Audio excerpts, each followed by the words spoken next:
somebody at the door? Yeah. Wave them in. Come on.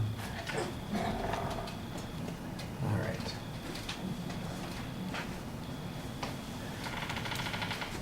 Whenever you're ready. Hey guys, so on October 26th, I went whale watching in Newport Beach with my marine biology class. My professor told us to meet at this place called Davy's Locker at 9:30 a.m. right by the water. The boat was scheduled to leave at 10 a.m., so if you got there late, then you weren't going whale watching. My teacher gave us all a ticket so we could all get on the boat. So we all started piling on the boat, us and a couple of other groups. I sat on the outside of the boat on the right side, right where we all got on. And when we were about 30 minutes to an hour away from the dock, I started noticing some trash in the water. I saw a happy birthday balloon just floating in the water, and then a couple of other trash wrappers along the way. And I thought to myself, there shouldn't be any trash in the ocean at all. So bad things are going to start happening to this planet because recycling is not required. According to the article, here's how much plastic trash is littering the earth. Of the 8.3 billion metric tons that has been produced, 6.3 billion metric tons has become plastic waste, and of that, only 9% has been recycled. This could have caused the planet to deteriorate right before our eyes, all because people don't do something as simple as putting a water bottle in the recycling bin. Recycling minimizes pollution, reduces landfills, saves energy, and preserves our natural resources. So today I'm going to convince you that recycling should be mandatory. My first point is recycling minimizes pollution.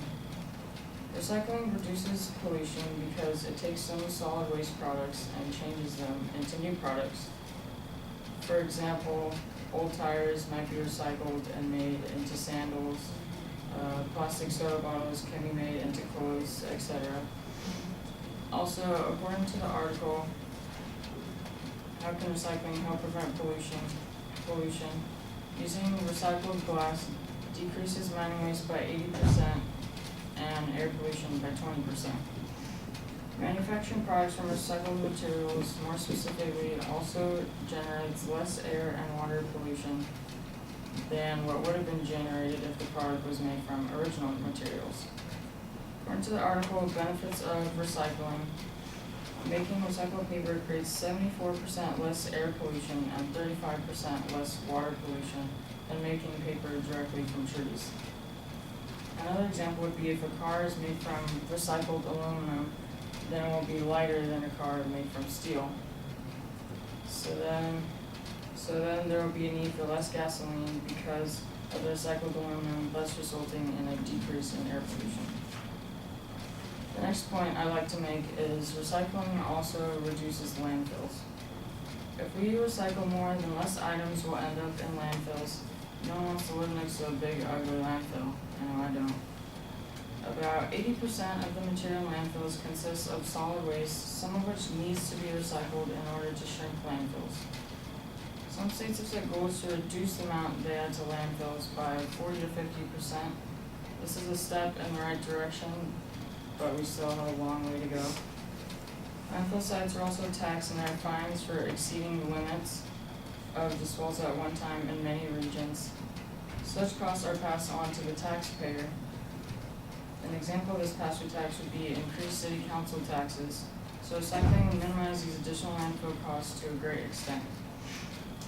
In addition to my last point, recycling can save energy as well. Extracting and processing raw resources to make usable materials requires a lot of energy. Recycling often saves energy because products being recycled usually require much less processing to turn them into usable materials. For example, aluminum is produced from aluminum ore, which needs to be extensively processed. This processing requires a huge amount of heat and electricity, but none of this processing is required for a recycled aluminum metal, which can be simply cleaned and remelted, saving 94% of the energy that would be required to produce the aluminum from ore. According to the article, How Does Recycling Save Energy? In 2017, 3.7 million tons of aluminum were produced by recycling in the United States, saving enough energy to provide electricity to 7.7 million homes. By saving energy from recycling, people can also save money because the recycling is being provided for them. For example, as stated in the last quote, recycling certain materials can save energy, which can provide people with electricity. So if electricity is being provided, then people will save a lot of money. Lastly, let's consider our natural resources.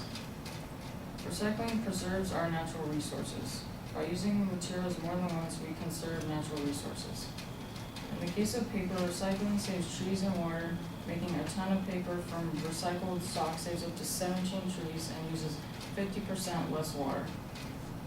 Also, through recycling used for office paper and mixed paper, Pennsylvania saved the equivalent of 78 million tree seedlings grown for 10 years. By preserving natural resources, this earth and the people on it will continue to prosper. But if we don't recycle, then this earth will definitely not prosper. According to the article, here's how much plastic trash is littering the earth. The vast majority, 79%, is accumulating in landfills or sloughing off in the natural environment as litter, meaning at some point much of it ends up in the oceans. So if the litter keeps going in the oceans, then this earth is not going to prosper. So in conclusion, recycling should be mandatory. Recycling minimizes pollution, reduces landfills, saves energy, and preserves our natural resources. You can help make recycling mandatory by putting the correct items in a recycling bin, or even do something as simple as buying a reusable water bottle. Doing these things could help save the planet and get the word out that recycling should be mandatory. If you don't recycle already, please do so because our world depends on it. Thank you.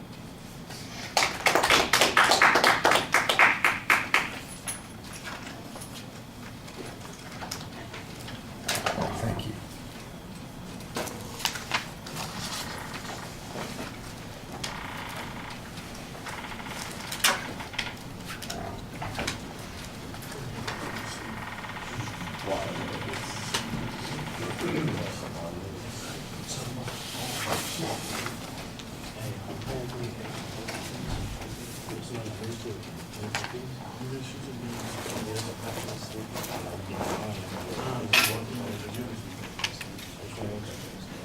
All right, well, still no Augie, so I'm just gonna go ahead and tell you what I thought, and then we'll move on with our lives.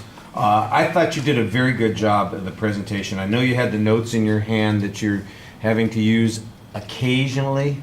I'd have preferred that you didn't have them, but you were pretty discreet about using them. They'd have been more discreet if you had the information on cards. The big pages look a little bit awkward, and it does keep you from kind of getting more involved with the presentation and connecting with people.